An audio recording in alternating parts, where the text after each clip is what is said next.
videoku ku tampilkan. Haleluya, nggak kelihatan. Kok jelek? Ya, sebentar, ini lagi ku piltik biar muncul. Tapi kok terbalik itu gambarnya Pak Pendeta, dibalikkan aja lagi. Apa saya ini? Yang ngurusin saya. Oh. Apanya terbalik? Coba. Dibalikkan aja. Itu handphone apa laptop? Handphone. Ah, kalau gimana? Dibalikkan aja. Dibalikin. Nggak bisa. Kok jadi berdiri? Oh ya. Kok balik? Enggak, mas aku di landscape kan. Ah, itu dia. Ini. Ya. Jelek dong kalau begini. Enggak, Bapak agak ke tengah dikit. Ah, nggak mungkin lah saya nontonnya gini tadi. Bukan, nggak bagusan begini. Enggak lah. Jadi saya melihat Bapak harus gini. Enggak, biasanya bisa, yang saya lihat biasanya bisa yang begini. Samping begini. Enggak lah, bagus gini. Itu kan aku melihatnya jadi gini. Bukan maksudnya. Atau laptopku kubalikan gini. Ha, baru dapat. Biasanya aku manggil apa, Le ya? Bebas lah. Biasanya Le, biasanya pakai begini. Ya, terserah Bapak lah. Oh, nggak bisa? Aku kirim sama Bapak bentuknya ya, ini dia bentuknya. Coba, biasanya begini orang. Inilah, ini gambar Bapak. Nggak bisa yang model begini. Coba lihat, itulah tampilannya gini.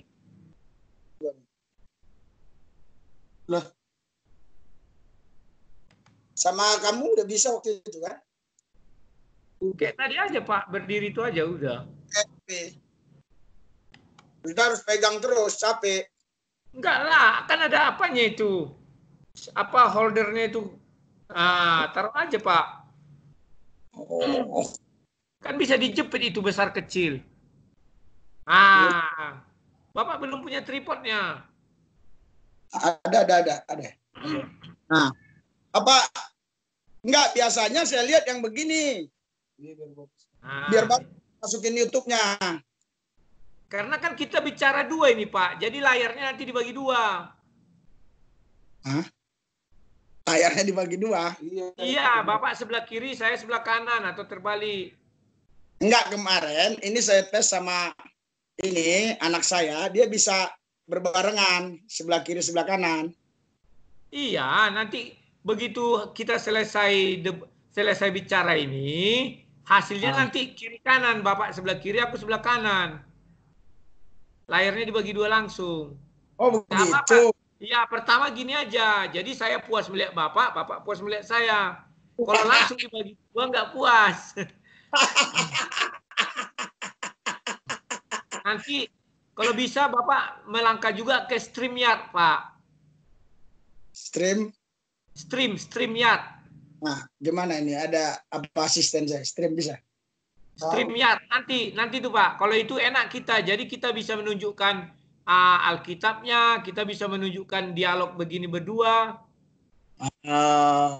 Kemarin sudah saya peragakan di channel saya, udah ada itu.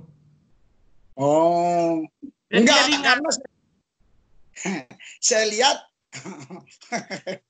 lihat Bapak itu ya bicara sama yang lain itu kan bisa berdampingan. Kok kita Kenapa Pak? Iya itu kan karena kami sudah selesai bicara, maka dibukalah sama si Skype ini bagi dua layarnya. Pastor udah jadinya. Ya, kalau pertama kami diskusi ya begini bicaranya. Itu sudah saya kasih, nanti pakai StreamYard namanya Pak. Ada software namanya StreamYard. Kalau itu enak Pak, langsung live. Oh iya. Ini kita bicara berapa lama ini? Kita bebas aja Pak. Kita mau ngapain memangnya? Kita mau bicara apa ini kira-kira Pak? Bebas bicara. Ya kita mau ngapain dulu nih? Ayo.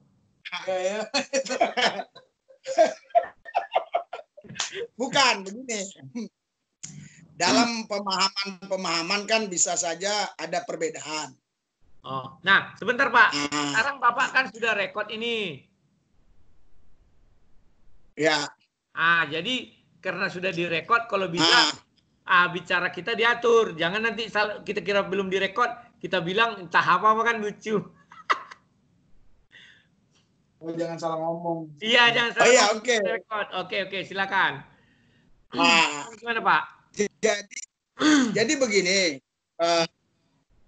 Bapak pernah mengatakan di salah satu channel Bapak ini ya bahwa Yudas itu masuk surga. Alasannya bagaimana itu? Kita ini bukan tukar pikiran, nambah wawasan saja.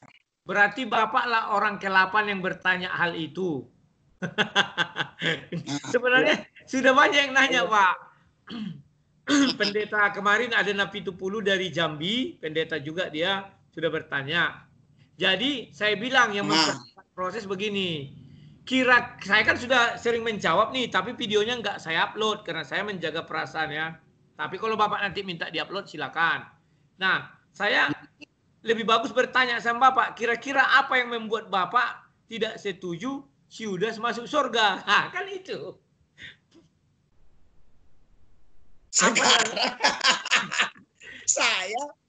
Sekarang saya bertanya, jangan balik bertaruh. Memang ada istilah. Ya, maksudnya saya bertanya dulu pemahaman Bapak seperti apa, karena boleh dikatakan 80% bahkan hampir 99% tidak sependapat dengan Bapak yang saya pahami. Coba Bapak ceritakan gitu. Ya nggak masalah Pak. Dan saya kan sudah sering bicara di YouTube itu bahwa saya argumennya hanya ada dua. Yang pertama bahwa Yudas itu dipilih langsung oleh Yesus untuk peran pengkhianat dan iblis pertama. Yang kedua, Yesus sendiri yang berkatakan, engkau dan saya akan duduk di atas tata kerajaan surga di Lukas 22 ayat 30 itu kan. Kalau yang tadi itu Yohanes 6 ayat 64 dan 70. Setelah itu yang ketiga, Yesus kan sudah mengampuni Yudas. Bapak ampunilah mereka sebab mereka tidak tahu apa yang mereka perbuat. Tiga itu aja Pak. Saya tulis. Ayat, tunggu aku ambil minum. Yang Bapak kata.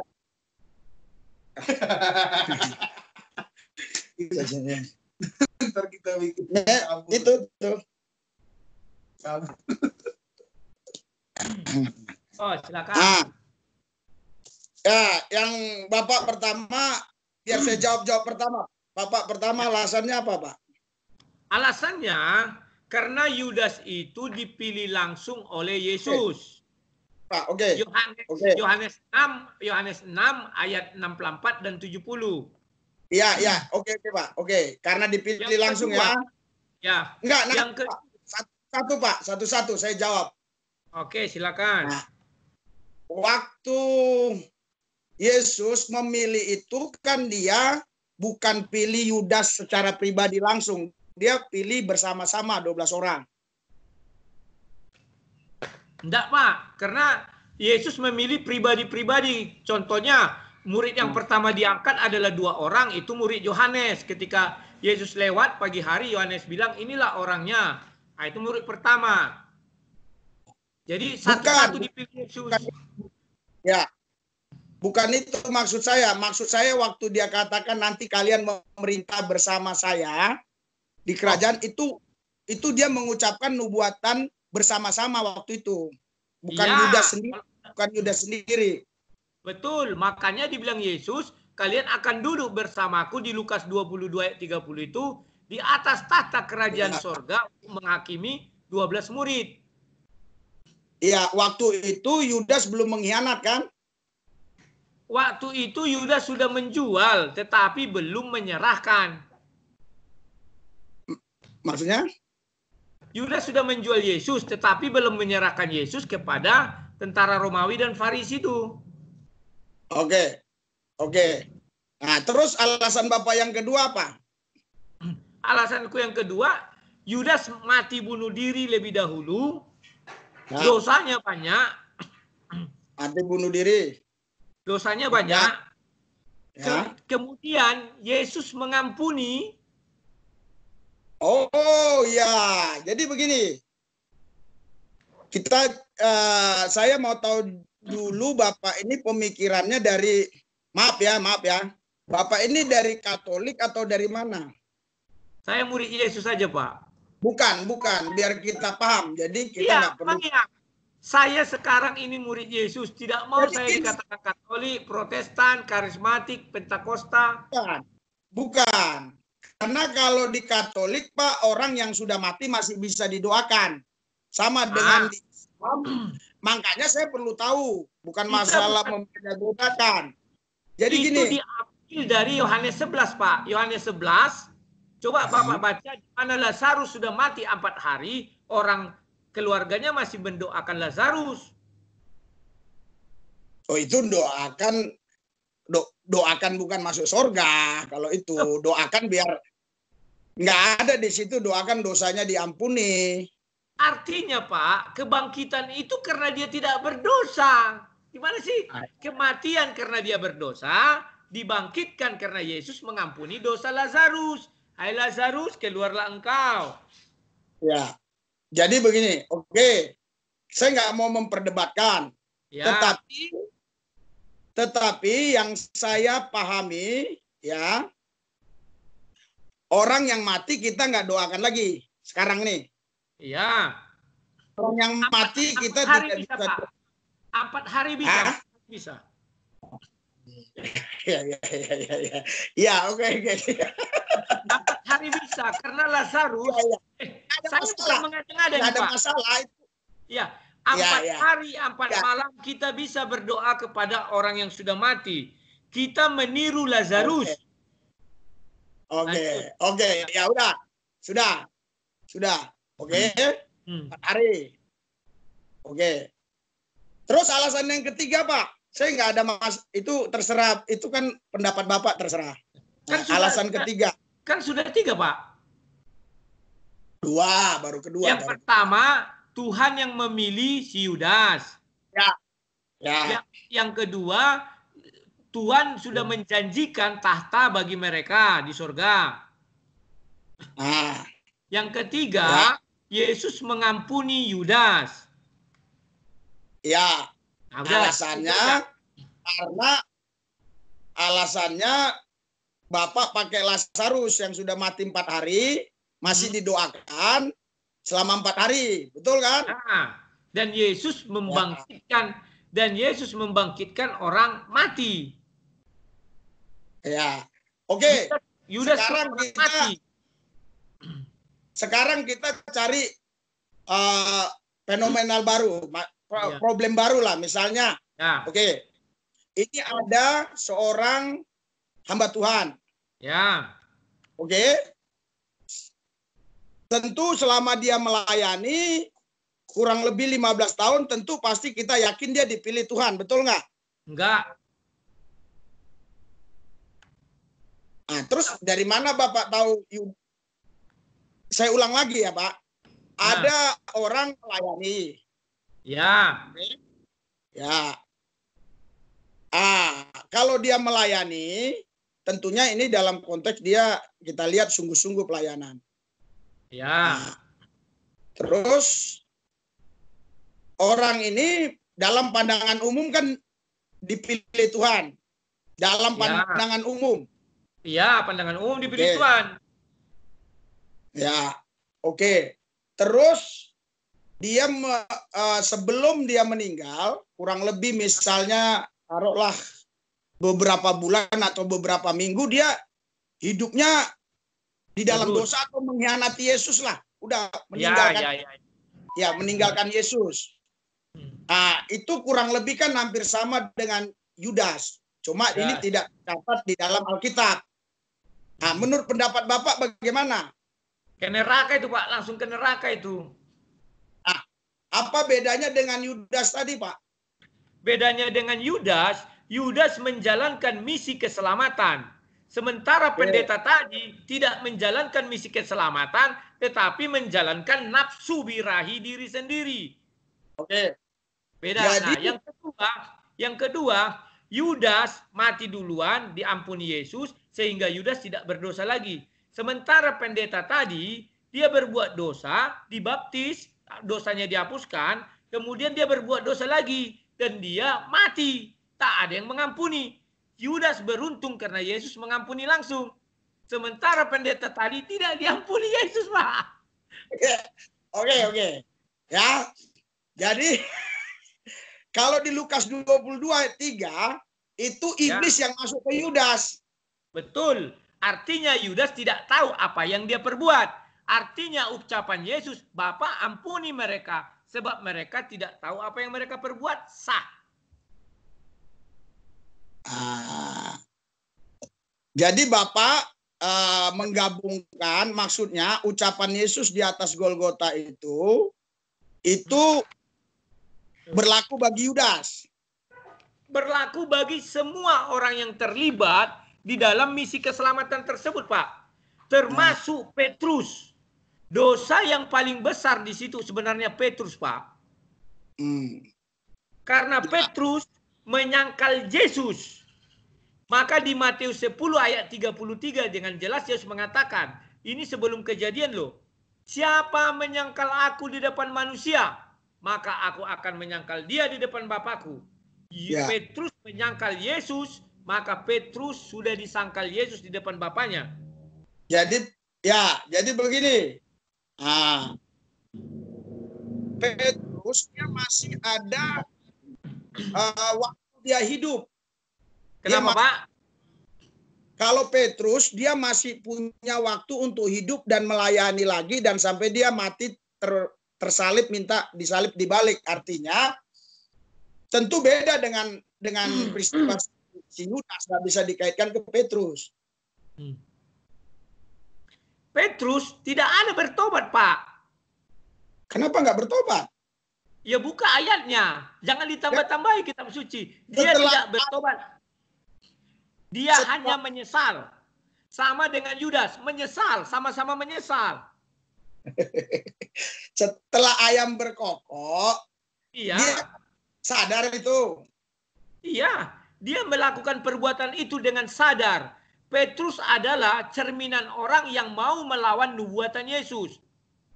Ketika Yesus mengatakan, sebelum ayam berkokok 3 kali, kamu akan menyangkal aku.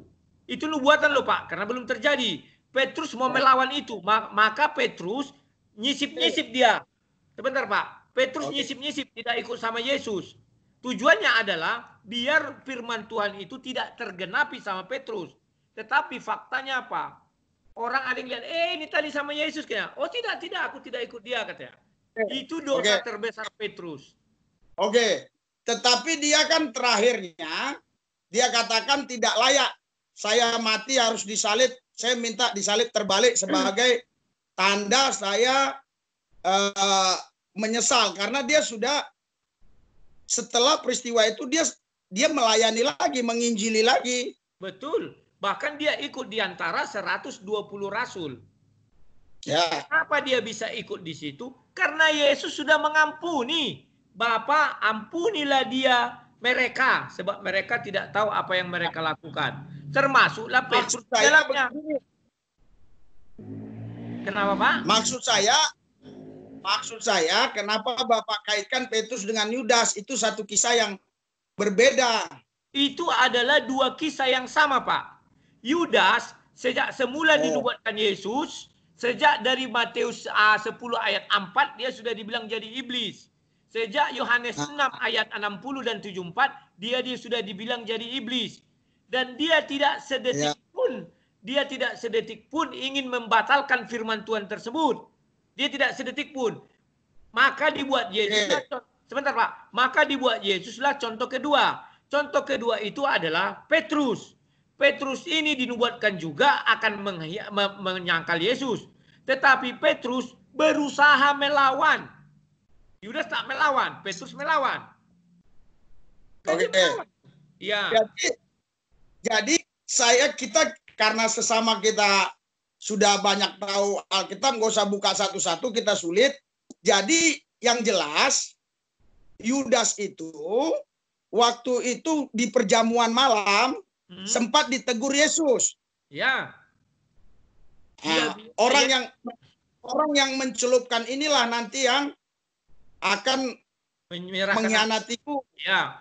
Ya, yang mengkhianati, menyerahkan. Artinya Yesus sudah tegur Yudas. Nah, di situ Pak, di situ artinya Yesus bernubuat lagi. Yudas tetap tidak melawan, tetap dia setia, tidak lari. Itulah kehebatan Yudas, kesetiaan Yudas terhadap peristiwa atau karya keselamatan itu. Andai kata dibilang seperti itu, kalau saya Pak lari, saya Pak nggak mau. Nah, sebentar Pak. Yang perlu kita garis bawahi satu Pak. Di dalam dunia ini hanya Yesus yang bisa melihat iblis. Maka ketika iblis datang masuk ke dalam Yudas, Yesus tidak mengusir. Tapi Yesus mengatakan, biarkan masuk, lakukanlah Yudas apa yang kamu kerjakan. Silakan. Tetapi andai kata Yesus mau, hei iblis, nyala engkau dari Yudas. Selesai. Tetapi Yesus tidak melakukan itu karena harus terjadi, kata Yesus. Oke, saya bertanya kepada Bapak.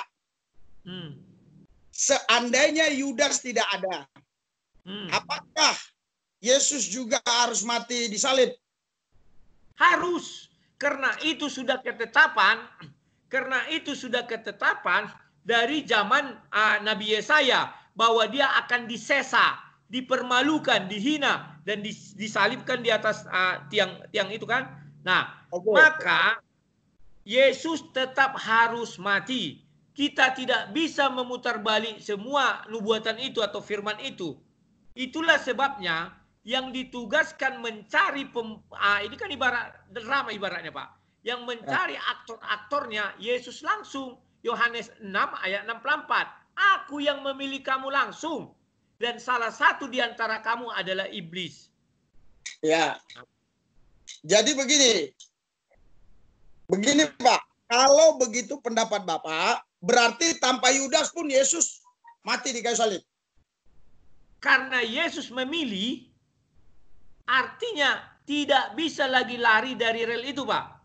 Yohanes 6 ayat 64 mengatakan, aku yang memilih kamu. Nah, salah satu di antara kamu adalah iblis. Andai kata saya jadi Yudas Pak, begitu ditetapkan jadi iblis, saya akan lari Pak. Lari meninggalkan Yesus. Tidak mau aku. Masa aku kau tuduh-tuduh iblis? Tidak mau. Ya kan? Tapi Yudas orang setia Pak. Orang nggak tahu apa-apa dia dalam kasus ini. Dia bilangnya, ya Tuhan, ikut dia terus. Iya. Saya udah pernah baca buku itu Pak. Udah. Saya hanya ingin tahu aja. Ya. Jadi ya nggak ada masalah pemikiran Bapak begitu. Karena itu nggak berkaitan dengan keselamatan kita. Nggak ada kaitannya. Tapi nggak ada. Bapak mau Yudas mau bilang masuk surga, nggak masuk surga, itu tidak ada kaitan ke kita gitu. Kaitan kita. Kalau ke kita bagian kita lah. Dia berpengaruh. Dia berpengaruh terhadap 12. Sebentar Pak. Dia berpengaruh terhadap 12 suku Israel. Karena dia nanti hakim di sana. Kalau ke kita enggak. Karena kita hanya kasih karunia. Maksud saya, kenapa saya tidak begitu serius menanggapi Bapak? Karena saya tidak mau pemahaman Bapak itu dengan pemahaman yang saya punya itu kita jadi jadi renggang hubungan karena tidak berkaitan tidak berkaitan dengan pondasi iman. Maksud saya begitu. Oh, kalau jadi saya Bapak tidak pernah gara-gara beda pendapat jadi renggang, nggak mau. Bukan. Maksud saya gini, Bapak kan Yudas masuk surga. Betul kan? Padahal Bapak pun belum pernah ke surga ngelihat Yudas kan? Ya, kita kan melihatnya dari kitab suci, Pak. Gimana sih? Saya pun kitab suci pun tidak mengatakan dia ke neraka juga, tapi kitab suci mengatakan bahwa iblis masuk kepadanya dan di Kisah Rasul dia mati gantung diri. Gantung diri terbelah perutnya. Nah, jadi menurut Bapak kalau orang gantung diri atau bunuh diri itu kira-kira masuk surga nggak? Saya dengan tegas mengatakan siapapun bunuh diri itu ke neraka. Apalagi loh, tunggu dulu Pak. Apalagi orang sekarang, orang zaman sekarang, kalau bunuh diri itu langsung ke neraka. Kenapa dia ke neraka? Karena Yesus tidak mengampuni dia. Bedakan dengan Yudas yang Yesus mengampuni dia sebelum Yudas mati. Sebelum Yesus mati. Kalau sekarang, siapa yang mau mengampuni orang bunuh diri? Tak ada. Ke neraka langsung. Sementara Yudas, dia mati dulu, baru Yesus mengampuni. Beda Pak. Iya. Jadi begini Pak. Ya. Kalau Bapak berpendapat begitu, kan ada dua penjahat sebelah kiri dan kanan. Ya. Yang kiri itu kan juga diampuni Yesus, karena ampunilah mereka Bapak, mereka tidak tahu apa yang mereka perbuat. Artinya untuk semua orang dong. Mereka tidak terlibat dalam hal itu Pak. Mereka berdua tidak terlibat. Karena dibuat situ, Bapak ampunilah mereka sebab mereka tidak tahu apa yang mereka perbuat. Ini ditujukan kepada orang-orang yang terlibat dalam peristiwa penyalipan. Sementara orang yang di kiri kanan itu tidak ada hubungan sama sekali. Mereka itu memang benar-benar penjahat yang memang harus dihukum. Itulah sebabnya orang yang di sebelah kanan mengatakan kita ini penjahat yang memang harus dihukum. Itu bedanya Pak. Orang Kristen kadang tidak mengerti tanda-tanda yang diberi Yesus. Sudah jelas orang itu kan dia jelas bilang kita tidak ada hubungan. Kira-kira begitulah. Kita ini memang harus dihukum karena kita adalah penjahat. Kan itu bilangnya. Maka yang satu itu mengatakan, Yesus, ingatlah ketika engkau datang nanti sama aku ketika engkau datang sebagai Raja Surgawi. Nah, dia diampuni Yesus bukan karena tidak tahu apa yang mereka perbuat, tetapi karena dia mengaku dosa. Kan dia mengaku dosa. Kita layak untuk dihukum. Nah, di dalam Injil dikatakan siapa yang mengaku dosa maka Tuhan setia dan mengampuni. Yang kedua, dia mengaku Yesus itu adalah Raja Surgawi. Percaya dia imannya. Jadi, Pak, pengkhianat itu masuk surga nggak? Pengkhianat apa dulu Pak? Kalau pengkhianat di dalam Yudas berkhianat bukan atas kehendaknya sendiri. Tetapi Yesus yang mengizinkan. Di depan Yesus iblis masuk. Yesus izinkan iblis itu masuk. Padahal di kisah lain Yesus mengusir iblis. Enyalah engkau iblis di Matius 4. Tapi tidak dilakukan Yesus. Kenapa Yesus sudah mengatakan harus terjadi? Oke. Jadi saya kasih sebuah perumpamaan Pak. Karena Kak Yesus kalau tidak ada Maria tetap lahir nggak ke bumi? Begini Pak, Kejadian 3 menjelaskan bahwa anak darah perawan ini, anak perempuan ini akan meremukkan tumitmu. Tidak usah Maria, tidak usah hantu belau. Yang penting perempuan perawan. Maria sudah dipilih. Tidak bisa kita melawan lagi. Tuhan memilih sudah. Berarti kalau tidak ada Yudas pun, Yesus harus mati di kayu salib. Harusnya. Tetapi Yesus mengatakan, aku sendiri yang memilih kamu. Artinya kita tidak bisa menentang hal itu. Karena Yesus sudah menetapkan. Aktor-aktornya siapa? Kamu salah satunya iblis katanya. Misalnya gini Pak, sebentar. Ada seorang sutradara. Dia memilih aktor-aktornya ini. Katakanlah Bapak misalnya pemain. Mana bisa Bapak larang sutradara? Pak ini kok dipilih? Tidak, sudah saya pilih dia katanya. Aktornya sudah dipilih. Bahkan yang punya perusahaan pun tidak bisa menaikkan sutradara. Nah, itulah. Jadi Pak, ayat di Alkitab tidak ada yang mengatakan kau kupilih untuk mengkhianati aku supaya aku disalib. Tidak ada.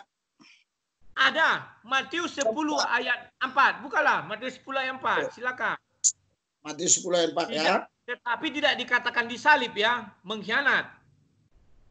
Iya, tapi dipilih bukan mengkhianat. Ada. Matius 10 ayat 4. Silakan Pak. Oke.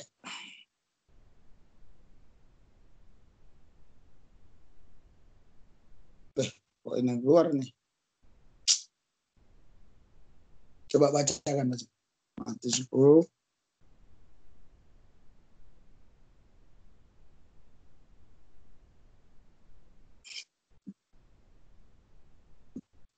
Udah dapat. 10 ayat 4 nggak ada, Pak. Simon orang Zelot dan Yudas Iskariot yang mengkhianati dia. Tidak dipilih Yesus. Aku pilih kau, akan suatu saat mengkhianati aku. Tidak dikatakan demikian. Baca dulu, Pak. Baca. Gimana sih isinya? Apa isinya? Matius 10 kan? Ya, ayat 4. Ya, Simon orang Zelot Nah, dan Yudas Iskariot yang mengkhianati dia. sudah. Artinya Yudas sudah ditetapkan berkhianat. Nah, kelanjutan ayat itu adalah Yohanes 10 ayat 64. Yohanes 6 ayat 64. Silakan dibaca.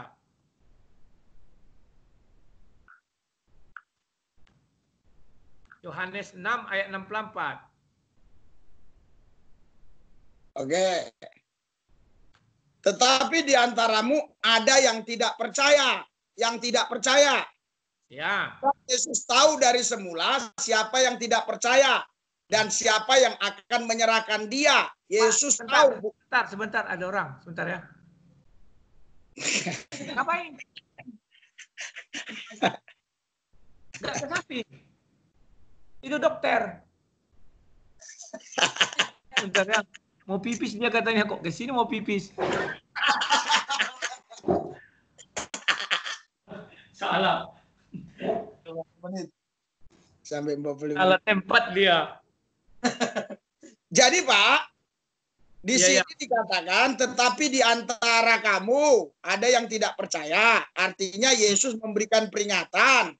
Sebab Yesus tahu, karena Yesus Allah Maha tahu dari semula siapa yang tidak percaya dan siapa yang akan menyerahkan dia. Lalu ia berkata, sebab itu telah kukatakan kepadamu, tidak ada seorang pun dapat datang kepada Bapa. Oke lah, itu tidak. Ya. Jadi saya jelaskan, Pak. Konteks ayat itu berbicara, sebentar Pak. Konteks ayat itu berbicara kepada 70 murid Yesus yang mengundurkan diri, bukan kepada Yudas. Kepada Yudas ayat 70. Itu Yesus mau menunjukkan bahwa inilah contoh orang yang lari daripada perannya. Yang di ayat 70, inilah contoh orang yang tidak mau lari dari perannya. Jadi itulah hebatnya ditunjukkan ayat ke-64 itu bagi orang-orang yang lari dari perannya. Tapi ayat 70, ayat 70, Yesus berkata kepada mereka, bukankah aku sendiri yang telah memilih kamu, yang 12 ini, dijelaskan 12. Sementara yang ayat 64 itu untuk 70 murid, maka mereka mengundurkan diri karena tidak kuat. Nah, namun seorang di antara kamu adalah iblis. Yang dimaksudnya ialah Yudas anak Simon Iskariot, sebab dia yang akan menyerahkan Yesus. Dia seorang di antara kedua belas murid itu. Itulah kesetiaan Yudas terhadap peristiwa ini. Sementara 70 murid tak setia, lari tak tahan. Jadi gini Pak, jawab Yesus kepada mereka, bukan aku sendiri yang telah memilih kamu, yang 12 ini. Namun seorang di antaramu adalah iblis. Artinya Yesus sudah peringatkan. Harusnya Yudas bertobat, tidak lakukan itu. Yudas tidak tahu, kan tidak disebut nama di situ waktu itu. Tidak disebut nama. Iya. Nama itu ditulis. Sebentar Pak ya. Setelah kejadian itu maka ditulislah di situ oleh Yohanes. Dia seorang di antara kedua saudara yang dimaksudnya ialah Yudas. Yang menulis ini siapa? Itu kan Yohanes, murid Yesus. Yudas tidak tahu saat itu Pak. 12 murid pun tidak tahu. Oke. Tidak tahu. Pak. Jadi banyak pemahaman yang lucu ya. Begini, salah satu contoh begini Pak. Dia tidak bisa membedakan ya, segala sesuatu yang jahat itu bukan dari Tuhan. Sesuatu yang baik bisa dari Tuhan, bisa juga karena moral ya. Bisa juga dari Tuhan, bisa juga karena moral. Orang ateis juga ada baik. Jadi begini, contoh. Ini saya kasih contoh Pak ya. Waktu saya bersaksi, ya, saya katakan saya dulu Islam, terus sempat nakal gini di penjara. Nah, 6 kali saya masuk penjara, saya mengenal Yesus, berjumpa dengan Yesus secara pribadi, saya terima Yesus, bla bla bla bla. Saya jadi pendeta, sekolah Alkitab, sekolah teologi, jadi pendeta dan seterusnya. Sekarang menggembalakan jemaat. Terus dia bilang begini, itu luar biasa rencana Tuhan, katanya. Kata pendeta ini, luar biasa rencana Tuhan sama Bapak, supaya Bapak itu bisa bersaksi kepada orang-orang nakal. Jadi Bapak diizinkan Tuhan dulu buat jahat merampok. Oh salah, saya bukan diizinkan Tuhan. Saya bilang, saya tidak diizinkan Tuhan, tetapi saya mungkin mengeraskan hati. Waktu itu saya tidak kenal Tuhan, karena saya memang Muslim. Saya mengeraskan hati, saya tidak kenal Tuhan. Jadi saya berbuat ya sesuka saya. Bukan itu seizin Tuhan, bukan itu rencana Tuhan, tapi itu kemauan saya, karena saya tidak taat sama Tuhan. Saya mengikuti iblis. Artinya ada orang yang punya pemahaman seperti itu. Nah, kalau ini kan tidak. Memang si Yudas dipilih Tuhan.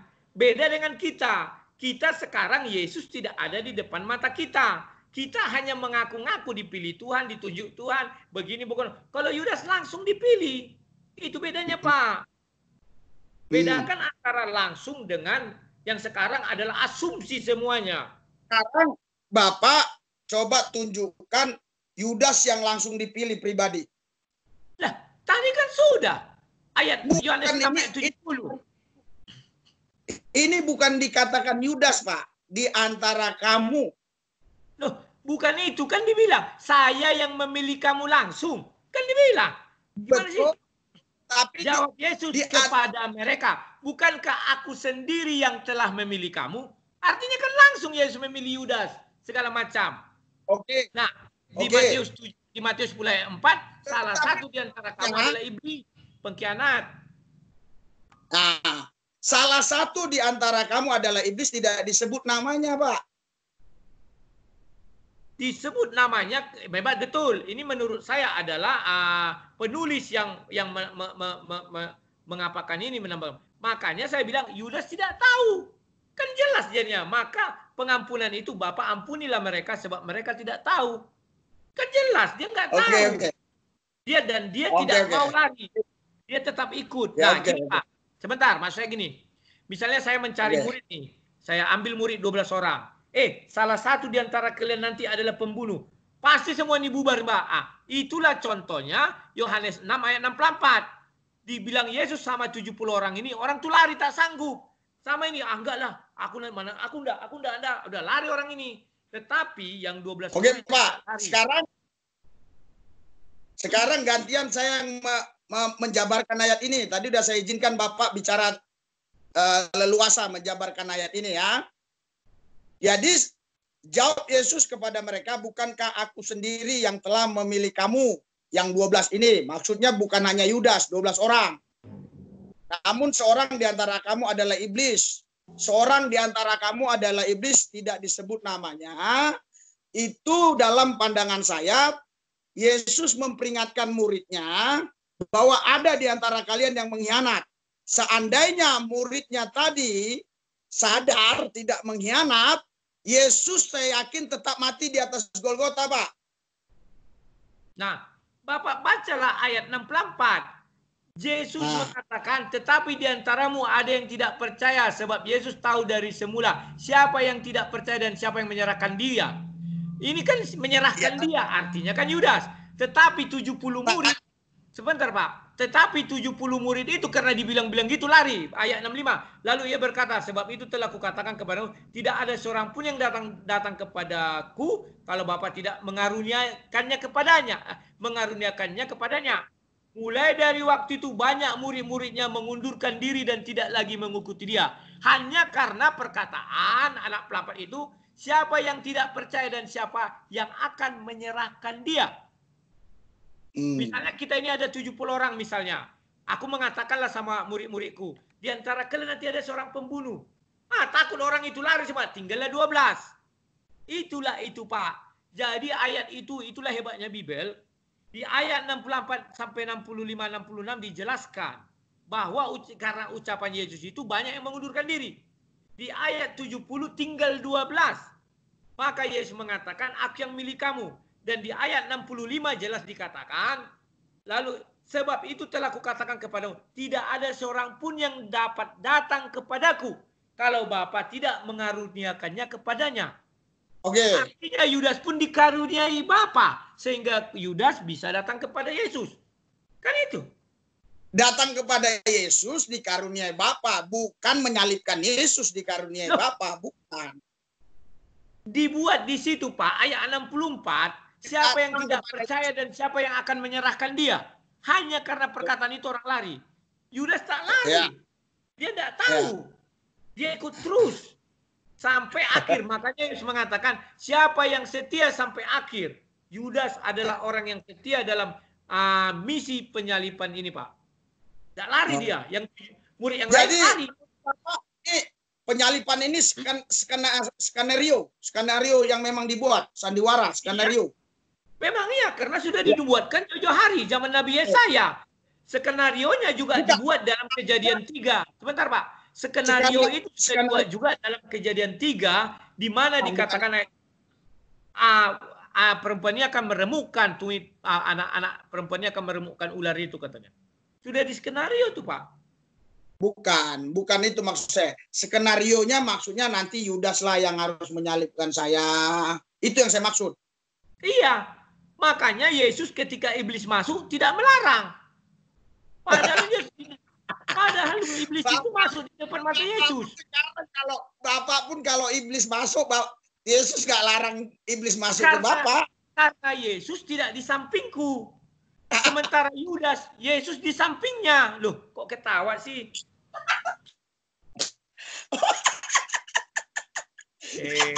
Saya tidak terpancing. Saya ini seorang pendebat, Pak. Bapak pancing yang saya tidak terpancing.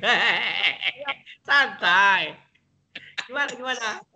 Oke. Iya. Bukankah Yesus Alkitab bilang tinggallah di dalam aku di dalam kamu? Memang iya. Yohanes 15. Memang iya. Memang Yudas kan tidak pernah keluar. Dia tetap di dalam Yesus. Kemana Yesus pergi ikut? Kan Bapak bilang tadi Yesus nggak ada di samping Bapak. Oh, itu beda konteks, Pak. Yang kita bicarakan sekarang real, fakta. Yang kita bicarakan kalau Bapak bilang sekarang Yesus sampingku, asumsi. Asumsi. Sama dengan Bapak bilang tadi pendeta mengatakan saya ditunjuk Yesus ini. Itu asumsi kau. Yang benar adalah Paulus didatangi Yesus. Nah itu memang Yesus datang. Mohon dibedakan ketika aktor Yesus ada di dunia ini dengan Yesus sekarang. Gitu Pak. Ya, jadi intinya memang Yudas, tanpa Yudas Yesus tidak tersalib lah. Yudas memang sudah ditentukan untuk mengkhianati Yesus biar Yesus tersalib. Udah. Betul, Yesus sendiri yang memilih. Udah. Oke. Berarti saya sudah paham pendapat Bapak. Saya sudah paham. Itu nggak perlu diperdebatkan karena itu pendapat Bapak seperti itu. Ya. Oke? Oke, Pak. Terima kasih ya. Kita doa dulu ya. Boleh. Tuhan Yesus, terima kasih pertemuan kami hari ini. Biarlah wawasan ini orang lain sendiri yang menilai. Sehingga mereka bertambah wawasannya mengenal kebenaran. Dalam nama Yesus kami berdoa. Amin. Amin. Terima kasih Pak. Oke. Silakan diupload nggak apa-apa.